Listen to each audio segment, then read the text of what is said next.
আমরা নিত্যানন্দ প্রভুর 551তম শুভ জন্ম জয়ন্তী মহামহোৎসব উপলক্ষে মধুমাখা নিতাই কথা আস্বাদন করছিলাম। নিত্যানন্দ প্রভু শ্রীধাম নবদ্বীপে এলেন এবং ওনার কথার মধ্যে দিয়ে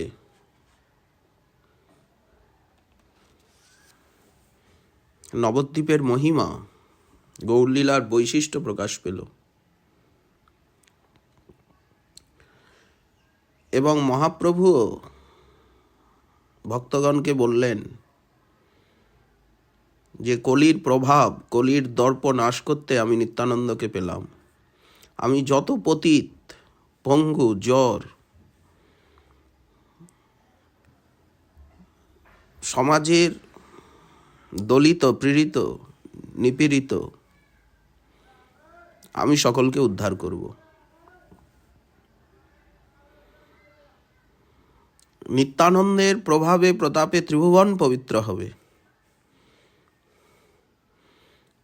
পাষণ্ডী, মূর্খ, দুরাচার যারা, তারা নিত্যানন্দের মহিমা কখনোই জানে না, কিন্তু নিত্যানন্দের দয়ার করুণার ফান্দে সবাই পড়বে। সবাই পড়িবে বুঝি নিত্যানন্দ ফান্দে, এই কথা বলিলেন প্রভু গোরাচান্দে। এরপর চৈতন্য ভাগবতে শ্রীবাসের গৃহে নিত্যানন্দ প্রভুর ব্যাস পূজা প্রসঙ্গ বর্ণিত হয়েছে। সব ভক্তগণ নিত্যানন্দের চরণ অরবৃন্দ ধূলি নিলেন। সকলের চিত্ত প্রেমে গড়গড় হয়ে গেল, সকলের নয়নে অশ্রু। মহাপ্রভু সকলের সম্মুখে বললেন, শ্রীপাদ, আগামী কল্যই তো আষাঢ়ী পূর্ণমাসী তিথি, ব্যাস পূজার দিন, ব্যাসদেবের শুভ আবির্ভাব তিথি। তো আপনি পূজা কোথায় করবেন? শ্রী নিতাইচাঁদ শ্রীবাস পণ্ডিতের হাত ধরে বললেন, আমি এর বাড়িতেই পূজা করব। শ্রীবাস, তোমার উপরে তো গুরুতর ভার পড়ল দেখছি। প্রভু, তোমার কৃপায় সব কিছুই আছে। বস্ত্র, যজ্ঞসূত্র, মুদ্গ, ঘৃত, পান, সুপারি, কেবল পূজা পদ্ধতি পুস্তকখানি সংগ্রহ করলেই হবে। এতে ভার কি? এ তো মহা সৌভাগ্য। বৈষ্ণবগণ মহানন্দে হরিধ্বনি করলেন। আজ ব্যাস পূর্ণিমা তিথি, গুরু পূর্ণিমা, তার পূর্ব দিবস অধিবাস কীর্তন হলো। ব্যাস পূজা, অধিবাস, উল্লাস ও কীর্তন, দুই প্রভু নাচে, বেরি গায় ভক্তগণ। চির দিবসের প্রেমে চৈতন্য নিতাই, দোহে দোহা ধ্যান করি নাচে এক ঠাই। সানুভবানন্দে নাচে প্রভু দুইজন, ক্ষণে কোলাকুলি করি করয়ে ক্রন্দন। দোহার চরণ দোহে ধরিবারে চাহে, পরম চতুর দোহে কেহ নাহি পায়ে। বল বল, বলো বলো, বল বল বলি ডাকে শ্রী গৌর সুন্দর, সিঞ্চিত আনন্দ জলে সর্বকলেবর। চিরদিন নিত্যানন্দ পাই অভিলাষে, বাহ্য নাহি আনন্দ সাগর মাঝে ভাসে। নিত্যানন্দ স্বরূপ তত্ত্ব প্রকাশের জন্য মহাপ্রভু ব্যাস পূজা অধিবাস মহোৎসবের দিন রাত্রিকালীন কীর্তনে বলদেব ভাবে প্রমত্ত হয়ে খট্টার উপরে বসে ম দানো বলে গর্জন করতে লাগলেন। নিত্যানন্দকে বললেন, শীঘ্র আমায় শ্রীহল মুষল দাও।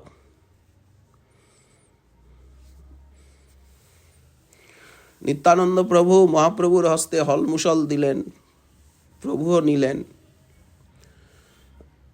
বারুণী বারুণী বলে মহাপ্রভু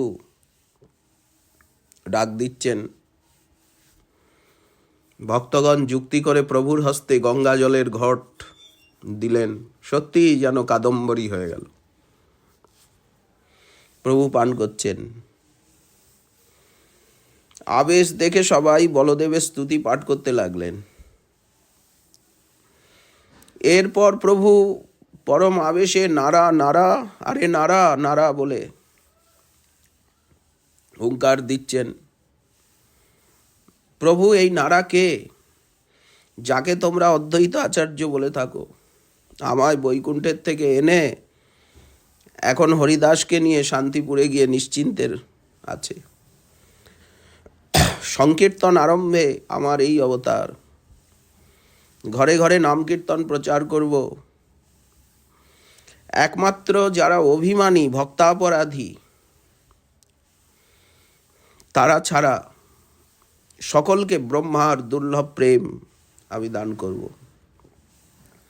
অভিমানী ভক্তাপরাধীকে দেব না। ভক্তবৃন্দ আনন্দ সাগরে ভাসছেন। একটু পরে প্রভু স্থির হলেন। আমি কি কোনো চাঞ্চল্য করছিলাম? কিছু বাড়াবাড়ি কথা বললাম? তোমরা আমার অপরাধ ক্ষমা করো। অধিবাস কীর্তন হয়ে গেল। সবাই আপন আপন আবাসে চলে গেলেন। নিত্যানন্দ শ্রীবাসের গৃহেই আছেন, কিন্তু দেহ মনে সঘন আবেশ। রাত্রে সহসা হুঙ্কার করে নিজের দণ্ডকমণ্ডলু ভেঙে ফেললেন। রজনী প্রভাত হলে শ্রীবাসের ভ্রাতা রামাই নিতাইচাঁদের শয়নালয়ে গিয়ে দেখলেন প্রভুর স্বাভাবিক অবস্থা নাই। কেমন যেন একটা ভাব বিহ্বল দশা, দণ্ডকমণ্ডলু সব ভাঙা। মহাপ্রভুকে সংবাদ দিতে বললেন শ্রীবাস। প্রভু আসলেন। নিতাই বাহ্য জ্ঞান শূন্য, কেবলই হাসছে। ভগ্ন দণ্ডকমণ্ডল প্রভু কুড়িয়ে নিলেন। শ্রীপাদ চলুন। শ্রীবাসাদি ভক্তগণ সঙ্গে প্রভু গঙ্গা স্নানে গমন করলেন। স্বহস্তে নিত্যানন্দের ভগ্ন দণ্ডকমণ্ডলু গঙ্গার স্রোতে ভাসিয়ে দিলেন। জাহ্নবী দেবী এই মহারত্ন বক্ষে পেয়ে আজ কুলুকুলু নাদে পরম উল্লাস সহকারে নিজপতি রত্নাকরকে এই ভক্তিপূর্ণ উপহার প্রদান করবেন বলে আর সবেগে ছুটে চললেন।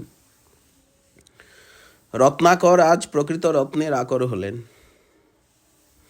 সেই প্রেমময় হস্তস্পর্শের মহারত্ন বক্ষে পেয়ে ধন্য হলেন। কবে যে নিতাইচাঁদ দণ্ডকমণ্ডলু ধরেছিলেন তা জানা যায় না, আর কেনই বা নিজের হাতে আজ ভেঙে ফেললেন। খুব সম্ভবত মনে হয় মহাপ্রভুকে পেয়ে তার মনে হলো যে তার সমস্ত সাধনাই পূর্ণ হয়েছে। অনর্থক আর এই দণ্ডকমণ্ডলু বয়ে কি লাভ? সাধনার ফল তিনি পেয়ে গেছেন, এই জন্যই বুঝি ভেঙে ফেললেন। গঙ্গা স্নান করলেন। গঙ্গায় ঝাঁপ দিয়ে এক বিপদের সৃষ্টি করলেন। গঙ্গা দেখলেই বিপদ, গঙ্গায় নামলেই বিপদ। খরস্রোতে ভেসে যাচ্ছেন। সেই সময়ে কুম্ভীর হিংস্র জন্তু ভেসে বেড়াতো, মনুষ্য আদির প্রাণ সংহার করত। নিতাই কুমির দেখে আর ধরার জন্য ধাবিত হলেন। কৃষ্ণপ্রেমে মাতোয়ারা। নিত্যানন্দ বিনা তার কিছুই নাই। হিংস্র জন্তু ও তার নিকট আনন্দস্বরূপ। হিংসা বিদ্বেষের জ্ঞান কোথায় নিতাইয়ের? আপন পর জ্ঞান কোথায়? শত্রুমিত্র জ্ঞান কোথায় নিতাইয়ের? কুম্ভীর দেখিয়া তারে ধরিবারে যায়। গদাধর শ্রীনিবাস করে হায় হায়। সাঁতারে গঙ্গার মাঝে নির্ভয় শরীর। চৈতন্যের বাক্যে মাত্র কিছু হয় স্থির। কারো কথাই অবধূতের কানে যায় না। একমাত্র মহাপ্রভুর কথায় একটু স্থির হন, সেও কতক্ষণ। সংকীর্তনে যে নিত্যানন্দের আবেশ, মহাপ্রভুও তাকে সামলাতে পারেন না। নিত্যানন্দ প্রতি ডাকি বলে বিশ্বম্ভর, ব্যাস পূজা আসি ঝাট করহ সত্তর। তাড়াতাড়ি স্নান সারুন অবধূত। তীরে এলেন, শ্রীবাস অঙ্গনে উপনীত, মধুস্বরে কীর্তন হচ্ছে। ব্যাস পূজার আচার্য স্বয়ং শ্রীবাস বেদমন্ত্র উচ্চারণ করছেন। গন্ধপুষ্প ধূপদীপ নৈবেদ্য আদি পঞ্চোপচার, দশোপচারে পূজা হচ্ছে, ষোড়শ উপচার। একটি সুগন্ধি সুন্দর কুসুম মালা এনে নিত্যানন্দের হাতে দিয়ে বললেন, শুনো শুনো নিত্যানন্দ, এই মালা ধরো, বচন পড়িয়া ব্যাস দেবে নমস্কারও। বলো, ব্যাসের প্রণাম মন্ত্র বলো। শাস্ত্রে বিধি আছে, মালা আপন এসে দিবা, ব্যাস তুষ্ট হইলে সর্ব অভীষ্ট পাইবা। আজকে ব্যাসদেবের পুজো করতে হয়। কিন্তু শ্রীবাসের কথায় কর্ণপাত না করে অস্পষ্টভাবে কি যেন বলছেন, ইতস্তত দৃষ্টি সঞ্চালন করছেন। মহাপ্রভুকে ডেকে আনলেন শ্রীবাস। নিত্যানন্দকে ব্যাস পূজা করানো আমার দ্বারা সম্ভবপর নয়। দেখো প্রভু, তুমি যদি চেষ্টা করে পারো। মালা দিন শ্রীপাদ, ব্যাসদেবের গলায় মালা পরান। উনি কি ব্যাসদেবকে মালা পরাবেন? মহাপ্রভুর গলাতেই মালা পরিয়ে দিলেন। চাচর চিকুরে মালা শোভে অতি ভালো, ছয় ভুজ বিশ্বম্ভর হইলা তৎকাল। মহাপ্রভু সরভোজ মূর্তিতে নিতাই চাঁদকে দর্শন দিলেন এই ব্যাস পূজা মহোৎসবে। শঙ্খচক্র গদা পদ্ম শ্রীহল মুসল, দেখিয়া বিস্মিত হইলা নিতাই বিউভল। সরভুজ দেখি মূর্ছা পাইলা নিতাই, পড়িলা পৃথিবী তলে ধাতুমাত্র নাই। এই অবস্থা দর্শন করে বৈষ্ণবগণ ভীত হলেন। হে কৃষ্ণ, রক্ষা করো, রক্ষা করো। নিত্যানন্দ মূর্ছিত। মহাপ্রভু নিতাই চাঁদকে বললেন, নিতাই উঠো উঠো উঠো উঠো নিত্যানন্দ, চিত্ত করো, স্থির করো চিত্ত। সংকীর্তন শোনো যে তোমার সমীহিত, তুমি তো সংকীর্তন প্রিয়, সংকীর্তন শোনো। যে কীর্তন নিমিত্ত করিলা অবতার, সে তোমার সিদ্ধ হইল, কি বা চাহ আর। তোমার সে প্রেম ভক্তি, তুমি প্রেমময়, তুমি বিনে দিলে কারো ভক্তি নাহি হয়। আপনা সম্বরী উঠো, নিজ জন চাহ, যাহারে তোমার ইচ্ছা তাহারে বিলাহ। তিলার্ধেক তোমারে যার দেশ রহে, ভজিলেও সে আমার প্রিয় কভু নহে। মহাপ্রভু কি বললেন? তোমার প্রতি যার তিলার্ধিক দেশ, অবজ্ঞা, অশ্রদ্ধা, সে যদি আমার ভজনও করে, তিনি আমার প্রিয় নয়। পাইয়া চৈতন্য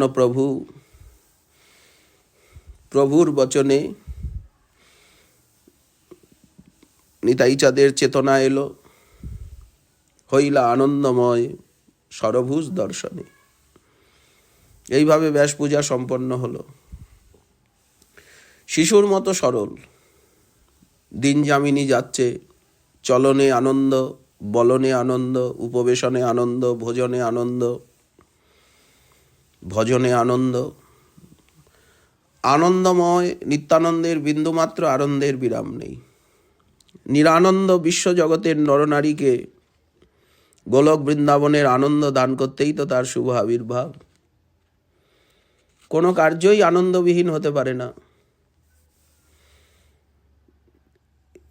দেখো শ্রীবাস, এই যে অবধূতকে তোমার গৃহে তুমি স্থান দিয়েছ, এটা ঠিক হয়নি। যার জাতি কুল সবই অজ্ঞাত, তোমার মতো নিষ্ঠাবান ব্রাহ্মণের পক্ষে তাকে গৃহে স্থান দেওয়া উচিত নয়। যদি নিজের জাতিকুল রক্ষা করতে চাও, তবে শীঘ্র এই অবধূতকে গৃহের থেকে তুমি অন্যত্র সরিয়ে দাও। মহাপ্রভু পরীক্ষা করছেন শ্রীবাসকে। প্রভু, আমায় পরীক্ষা করা তোমার উচিত নয়। একদিনও যদি তোমার ভজন কেউ করে, সে আমার প্রাণের থেকেও প্রিয় হয়ে থাকে, আর নিত্যানন্দ তো তোমার অভিন্ন বিগ্রহ। শ্রীবাস পণ্ডিত কি বললেন? যদি একদিনও কেউ তোমার ভজন করে, সে আমার প্রাণের থেকে প্রিয়, আর নিত্যানন্দ তো তোমার অভিন্ন বিগ্রহ। যদি নিত্যানন্দকে মদিরাও পান করতে দেখা যায়, যদি যবনী সঙ্গ করতেও দেখা যায়, নিত্যানন্দ যদি আমার জাতি, ধন, প্রাণ সবই নাশ করে, তথাপি প্রভু নিত্যানন্দ বিষয়ে কোনোদিন কোনো রূপে অবজ্ঞা আমার মনে প্রকাশ পাবে না। আমার এই অন্তরের সত্য কথা তোমায় বললাম। এতেক শুনিলা যবে শ্রীবাসের মুখে, হুঙ্কার করিয়া প্রভু উঠে তার বুকে। প্রভু বলে, কি বলিলা পণ্ডিত শ্রীবাস, নিত্যানন্দ প্রতি তোর এতেক বিশ্বাস। মোর গোপ্য নিত্যানন্দ জানিলে সে তুমি, তোমারে সন্তুষ্ট হইয়া বর দিয়ে আমি। যদি লক্ষ্মী ভিক্ষা করে নগরে নগরে, তথাপিও দারিদ্র তোর নহিবে ঘরে। বিড়াল কুকুরাদি তোমার বাড়ির, সবার আমাতে ভক্তি হইবে স্থির। নিত্যানন্দে সমর্পিল আমি তোমার স্থানে, সর্বমত সম্বরণ করিবা আপনে। স্বচ্ছন্দে সর্বনবদ্বীপে ভ্রমণ করছেন নিতাই চাঁদ। গঙ্গার স্রোতে মহাহর্ষভরে সন্তরণ করছেন, বালকগণের সঙ্গে ক্রীড়া করছেন। কখনো গঙ্গাদাসের, কখনো মুরারির, কখনো প্রভুর গৃহে, ভক্ত গৃহে গৃহে ঘুরে বেড়াচ্ছেন। শচী মাতা বিশ্বম্ভরের মতোই স্নেহ করছেন, আবার গৌরব বুদ্ধিও পোষণ করছেন। মায়ের চরণ স্পর্শ করতে চাইলে মা পালিয়ে যাচ্ছেন শচী দেবী। হে বিশ্বম্ভর, আজ রাত্রি শেষে একটা সুন্দর স্বপ্ন দেখলাম। তুমি আর নিত্যানন্দ 5 বছরের শিশু হয়ে আর মারামারি করে খেলা করছো। তোমরা দুইজনে ঠাকুর ঘরে প্রবিষ্ট হয়ে রামকৃষ্ণকে নিয়ে বার হলে। নিত্যানন্দের হাতে কৃষ্ণ আর তোমার হাতে বলদেব বিগ্রহ। শেষে 4 জন মারামারি আরম্ভ করলে। রামকৃষ্ণ ক্রুদ্ধ হয়ে গেল, বলল, এই বাড়িঘর সব আমাদের, এখানের সন্দেশ, দধি, দুগ্ধ, উপহার সব আমাদের। তোরা দুইজন কেড়ে, তোরা এখানে কেন? এখান থেকে শীঘ্র বের হয়ে যা। তখন নিত্যানন্দ তাদের বলল যে যখন দধি নবনীত লুটে পুটে খেতে, সেই সময়টা চলে গেছে। এখন আর গোয়ালার অধিকার নেই, এখন সব ব্রাহ্মণের অধিকারে এসেছে। অতএব এইসব উপহার ছেড়ে দাও, তা না হলে মার খাবে।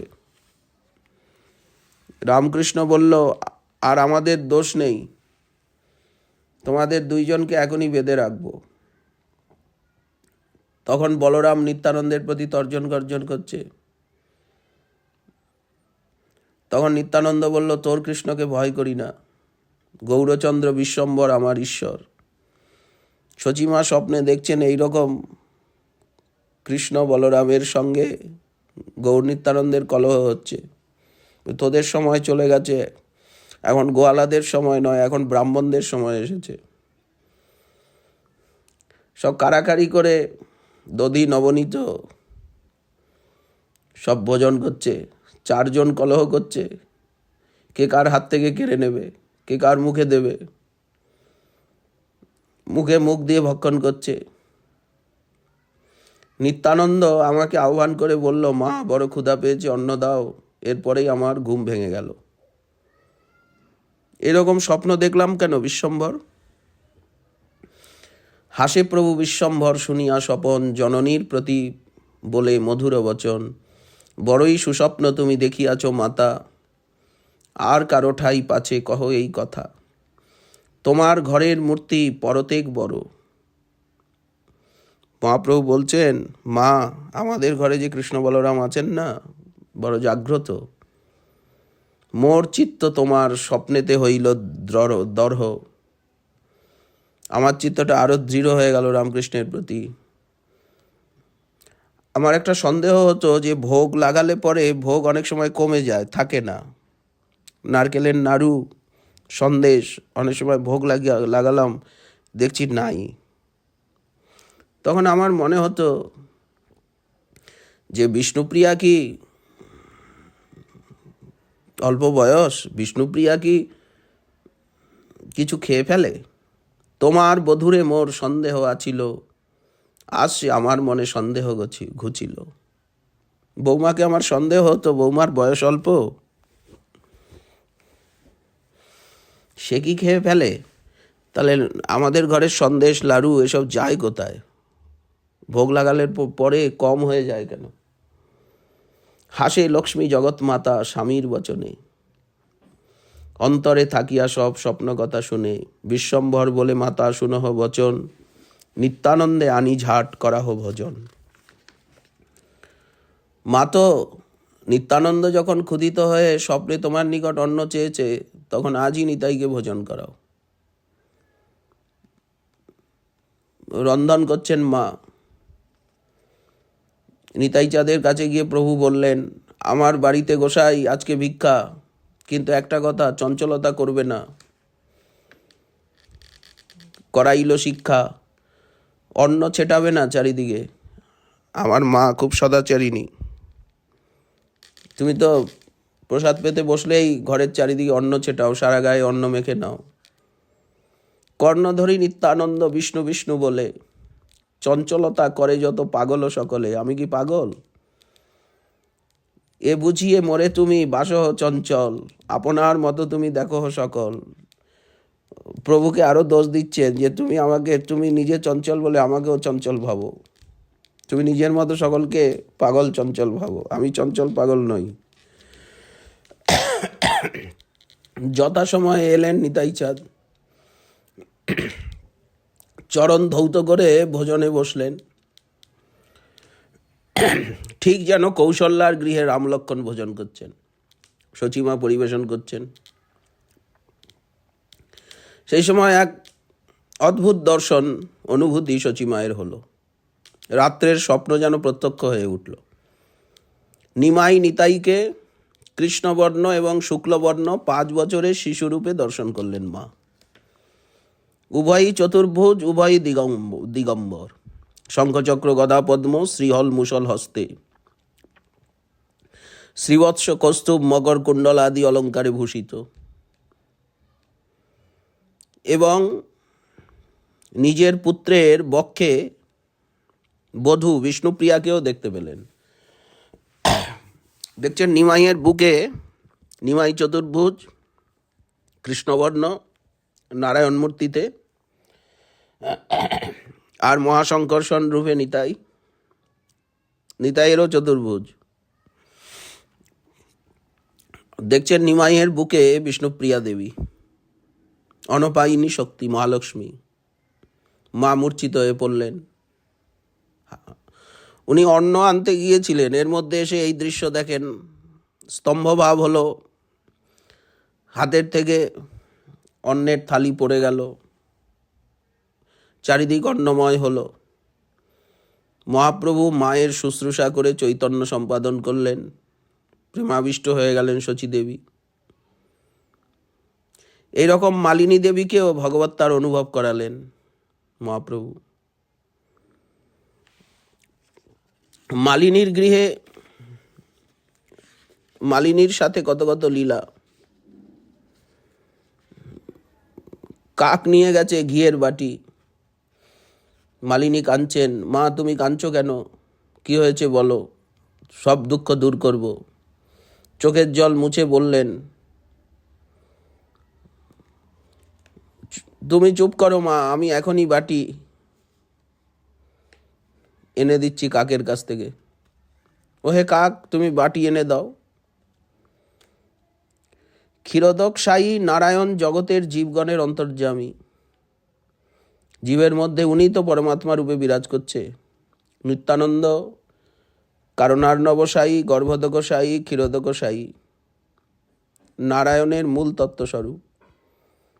এরা সকলেই নিত্যানন্দের দূরতম কলা, কলার কলা। নিত্যানন্দ সকল নারায়ণেরই প্রতিষ্ঠা স্বরূপ। তো কাক তো একটা ক্ষুদ্র জীব, সে তো আনবেই। এই মতো অচিন্ত নিত্যানন্দেরও চরিত আমি কি বলিব সর্বশাস্ত্রেতে বিদিত। অহর্নিশি ভাবাবেশে পরম উদ্দাম সর্বনদিয়ায় বলে মহাজ্যোতির্ধাম। কিরকম অদ্ভুত নিত্যানন্দের লীলা। একদিন এসেছেন মহাপ্রভুর গৃহে একেবারে দিগম্বর মূর্তি, প্রেমোন্মত্ত, কথাগুলি অসংলগ্ন, উন্মত্ততার চরম নিদর্শন। প্রভু বলছেন, নিত্যানন্দ বসন পড়ো, তুমি এইভাবে কেন?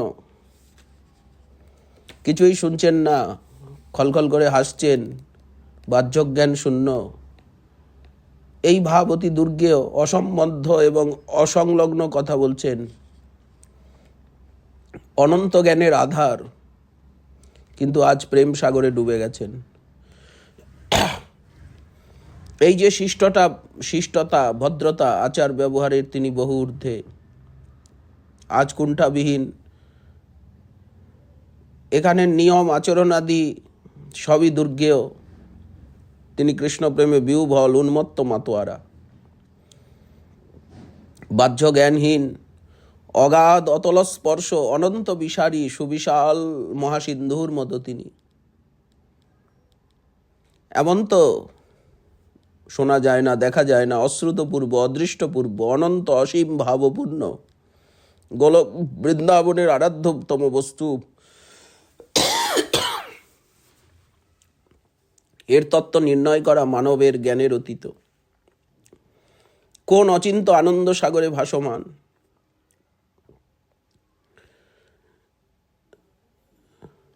মহাপ্রভু নিজে বসন পরিয়ে দিলেন। শচীমাকে দেখে বলছেন, মা ক্ষুধা পেয়েছে।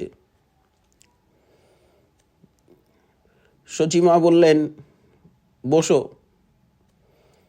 5টি ক্ষীরের সন্দেশ এনে নিতাইয়ের সামনে দিলেন। নিত্যানন্দ 1টি সন্দেশ খেয়ে আর 4টি সন্দেশ চারিদিকে ছিটিয়ে ফেলে দিলেন। শচীমা বললেন, কি করলে, ফেলে দিলে কেন? নিতাই বললেন, একবারে আমায় এত দাও কেন, আমি এত খেতে পারি না। আর তো ঘরে সন্দেশ নাই, এখন আর কি খাবে, আমি বা কোথায় পাবো? নিতাই বললেন, ঘরে গিয়ে দেখো, তোমার সন্দেশ তোমার ঘরেই আছে, তুমি হায় হায় করছো। সত্যি 4টি সন্দেশ ঘরে আছে। শচীমা বিস্মিতা। নিমাই ফেলে দিয়েছে উঠানে, কি করে এলো? এখন যখন সেই সন্দেশ নিয়ে দিতে গেলেন, তখন দেখছেন নিতাই সেই সন্দেশই খাচ্ছে। 4টে সন্দেশ তার থালাতেই রয়েছে, বাটিতে। নিতাই বললেন, তুমি দুঃখ করছিলে ফেলে দিয়েছি বলে, তাই এনে আবার খাচ্ছি। দুঃখ দেওয়া তো ঠিক নয় তোমাকে। তখন মা বললেন, তুমি আমায় মায়া দিয়ে মোহিত করছো, তুমি ঈশ্বর। বুঝতে পারলাম তোমার অচিন্ত শক্তি।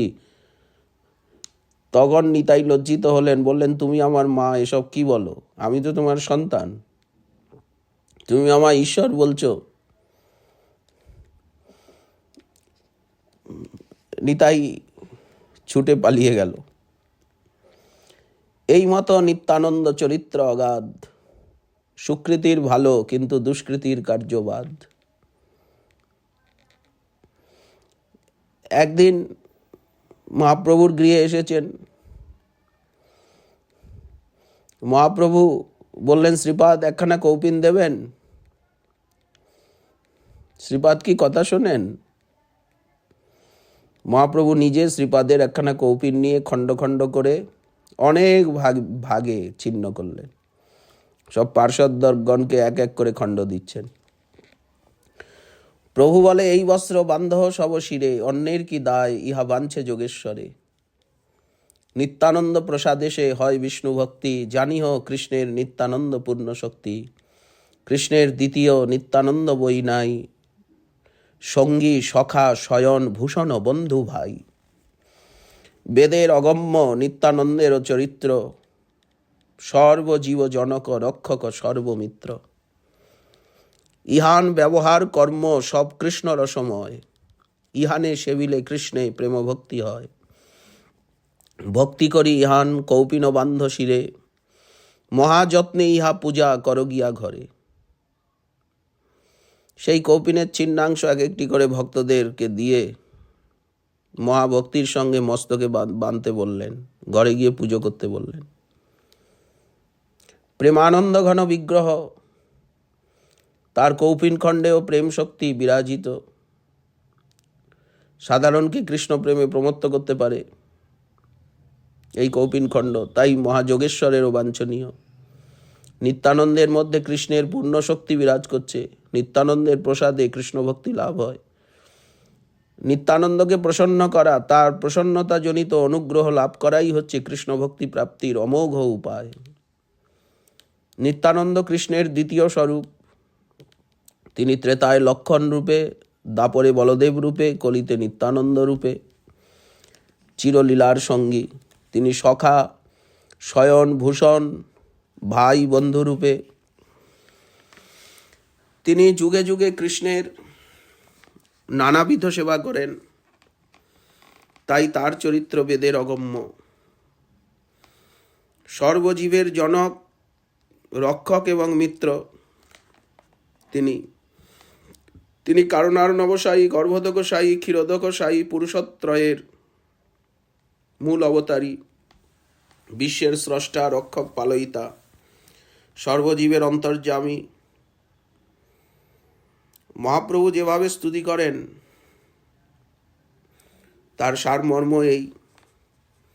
আচার ব্যবহার সব কৃষ্ণ প্রেম রসময়, সাধারণের চক্ষে মনে হয় উন্মাদের মতো, অনাচারীর মতো, কিন্তু মহাশক্তিশালী দ্রব্য শক্তির প্রভাবে দেহ, মন, প্রাণ, বুদ্ধি, তাতে চিন্ময় শক্তির প্রকাশ ঘটে। মহাপ্রভু বললেন, ভক্তগণ, নিত্যানন্দের কৌপিনের মহিমা তো বললাম, এইবার নিত্যানন্দের চরণামৃতের মহিমা তোমাদেরকে দেখাচ্ছি। পাদদক পান করো, নিতাইচাঁদের চরণ ধৌত করো, সবাই আজ নিত্যানন্দের পাদদক পান করো। সে এক বিচিত্র, বিপুল, বিশাল, বিস্ময়জনক ব্যাপার। প্রভু বলে, শুনহ সকল ভক্তগণ, নিত্যানন্দ পাদদক করহ গ্রহণ। করিলে ইহার পাদদক রসপান, কৃষ্ণের দৃঢ় ভক্তি হয় ইথে নাহি আন। আজ্ঞা পাই সবে নিত্যানন্দের চরণ, পাখালিয়া পাদদক করয়ে গ্রহণ। 5 বার 10 বার একজন খায়, কেউ 5 বার 10 বার করে নিত্যানন্দের চরণামৃত পান করছেন। বাহ্য নাহি নিত্যানন্দ হাসয়ে সদাই, আপনে বসিয়া মহাপ্রভু গৌর রায়, নিত্যানন্দ পাদদক কৌতুকে লুটায়। সবে নিত্যানন্দ পাদদক করি পান, মত্ত প্রায় হরি বলি করয়ে আহ্বান। কেহ বলে আজি ধন্য হইল জীবন, কেহ বলে আজি সব খণ্ডিল বন্ধন। কেহ বলে আজি হইলাম কৃষ্ণ দাস, কেহ বলে আজি ধন্য দিবস প্রকাশ। কেহ বলে পাদদক বড় সাধু লাগে, এখনো মুখের মিষ্টতা নাহি ভাগে। কিসে নিত্যানন্দ পাদদকেরও প্রভাব, পান মাত্র সবে হইলা চঞ্চল স্বভাব। কেহ নাচে, কেহ গায়, কেহ গরি যায়, হুঙ্কার গর্জন কেহ করয়ে সদায়। উঠিল পরমানন্দ কৃষ্ণ সংকীর্তন, বিহ্বল হইয়া নৃত্য করে ভক্তগণ। প্রভু বললেন, ভক্তবৃন্দ, কৃষ্ণ ভক্তি লাভের প্রকৃষ্ট সাধনা বা শ্রেষ্ঠ উপায়ই হচ্ছে নিত্যানন্দের পাদদক পান করা। পুনঃ পুনঃ পান করছেন, মত্ততা এসে গেল, মহাসংকীর্তন রোলে স্থানটি মুখরিত হয়ে উঠল। আজ আমার জীবন ধন্য, আজ আমার বন্ধন খণ্ডিত হলো, আজ সত্যই কৃষ্ণদাস হলাম। আজ কোন মহেন্দ্রক্ষণে সুপ্রভাত হয়েছিল। এ তো পাদদক নয়, এ যেন অদ্ভুত সুধারস, মুখের মিষ্টতা এখনো রয়েছে। কি অদ্ভুত প্রভাব পাদদকের। কৃষ্ণপ্রেমের মহাঝটিকা বিদ্যুৎ বেগে চারিদিকে প্রবাহিত হলো। প্রশান্ত নীল আকাশে তড়িৎ বেগে সহসা বৈদ্যুতিক অদ্ভুত শক্তিশালী ঝটিকার সৃষ্টি হলো। প্রকৃতির বুকে এক বিশাল প্রলয়ঙ্কর অবস্থার মতো। মহাপ্রেমের আবেশ, সকলে নাম সংকীর্তনে প্রমত্ত। বিশাল লম্ফঝম্প, ভূকম্পন হচ্ছে যেন হুঙ্কার, ভূকম্পনবৎ হুঙ্কার, গর্জন, তাণ্ডব নর্তন। আভ্যন্তরীণ জগতে যেন বৈদ্যুতিক শক্তির মতো মহামহীয়সী মহাশক্তির প্রভাবের পরিচয় পেলেন ভক্তগণ। তারপরে গৌরসুন্দর সেই নৃত্য কীর্তনে যোগ দিলেন। নিতাইচাঁদও অপূর্ব নৃত্য করতে লাগলেন। ক্ষণেকে গৌরচন্দ্র করিয়া হুঙ্কার উঠিয়া লাগিলা নৃত্য করিতে অপার। নিত্যানন্দ স্বরূপ উঠিলা ততক্ষণ, নৃত্য করে দুই প্রভু বেরি ভক্তগণ। কার গায়ে কেবা পরে, কেবা কারে ধরে, কেবা কার চরণের ধূলি লয় শিরে, কেবা কার গলা ধরি করয়ে ক্রন্দন, কেবা কোন রূপে করে না যায় বর্ণন। প্রভু করিয়াও কারো কিছু নাহি, কিছু ভয় নাহি, প্রভু ভৃত্য সকলে নাচয়ে এক ঠাই। নিত্যানন্দ চৈতন্যে করিয়া কোলাকুলি, আনন্দে নাচেন দুই মহাকুতূহলী। পৃথিবী কম্পিতা নিত্যানন্দ পদতালে, দেখিয়া আনন্দে সর্বগণ হরি বলে। প্রেমরসে মত্ত হই বৈকুণ্ঠ ঈশ্বর, নাচেন লইয়া সব প্রেম অনুচর। মহা উন্মাদনাময় নৃত্য। তখন মহাপ্রভু সংকীর্তন বিশ্রাম করে আর হাতে 3 তালি দিয়ে 1 2 3 1 2 3 তালি দিয়ে আর ভক্তগণকে বলছেন, প্রভু বলে এই নিত্যানন্দ স্বরূপেরে, যে করে শ্রদ্ধা ভক্তি সে করে আমারে। ইহার চরণ ব্রহ্মা শিবেরও বন্দিত, অতএব ইহানে করিও সবে প্রীত। তিলার্ধেক ইহানে যাহার দেশ রহে, ভক্ত হইলেও সে আমার প্রিয় নহে। ইহান বাতাস লাগিবে যার গায়, তাহারেও কৃষ্ণ না ছাড়িবে সর্বথায়।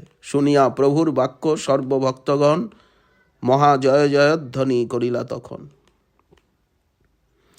নিত্যানন্দের নবদ্বীপে আগমন, আর মহাপ্রভু তাকে নিজে চিনে কিভাবে চেনাচ্ছেন, ভক্তগণকে চিনিয়ে দিচ্ছেন। কেমন করুণা, কেমন দয়া নিত্যানন্দ লীলায় আজ নদিয়ায় নবদ্বীপ ধামে প্রকাশিত। জয় নিতাই, জয় নিতাই, জয় নিতাই, আমাদের প্রাণধন, প্রাণবল্লভ, প্রাণ সর্বস্ব, জীবন সর্বস্ব নিতাই।